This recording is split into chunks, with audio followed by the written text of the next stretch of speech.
Palestinian protesters threw water bottles. Israeli security forces used stun grenades, foul-smelling, chemically laced water jets, and close-up physical force. This man was beaten on the ground in front of us and then ushered away into the night with no attempt to detain him. It wasn't an isolated incident. So the period just before and around prayers was relatively calm here at Damascus Gate, but in the last few minutes it's erupted into another night of tension and scuffles. The worry is that another potentially violent night could ensue. In the following hours, that potential was fulfilled. The anger here isn't just about the scenes from Al-Aqsa on Friday when stun grenades were used inside the mosque itself. It's been building over threats to forcibly evict Palestinian families from their homes in the East Jerusalem neighborhood of Sheikh Jarrah. People's solidarity gave us the power to continue with our peaceful resistance.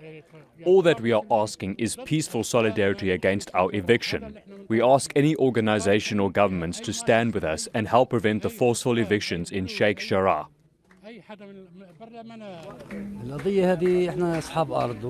We are the rightful owners. We are the owners of the land. All we want is for them to stay away. The forged papers they have do not make them the rightful owners. It's been present since the start of the holy month, when pandemic-weary people found a major post-prayers gathering point barred off. And it's been exacerbated by interventions from the Israeli far right. We don't have not light at the end of the tunnel, but we don't have a tunnel because there is no peace process. East Jerusalem is occupied. It's not Israeli sovereignty in Jerusalem. It hasn't been recognized by the international community. So we are sitting on a volcano. There are concerns of a further deterioration. On Monday, thousands of Jewish Israelis are set to march through the old city's Muslim quarter to mark the Israeli seizure of East Jerusalem in 1967, on the same day as a Supreme Court hearing on the Sheikh Jarrah evictions. Dangerous days ahead for a flashpoint city that can be both a focal point and a fuse for conflict within and far beyond its streets. Harry Fawcett, Al Jazeera, occupied East Jerusalem. Mustafa Barghouti is Secretary General of the Palestinian National Initiative political party. He says this is the latest example of years of oppression. What you see here is a reflection of a system of racism and discrimination against Palestinians. Not only we have been under occupation for more than 54 years, but on top of that, Israel has established a system of apartheid and racial discrimination.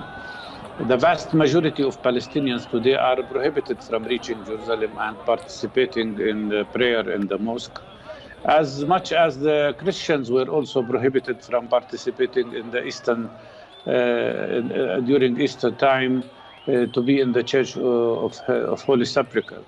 This is a discriminatory system, and of course what you see here is protest against this discrimination.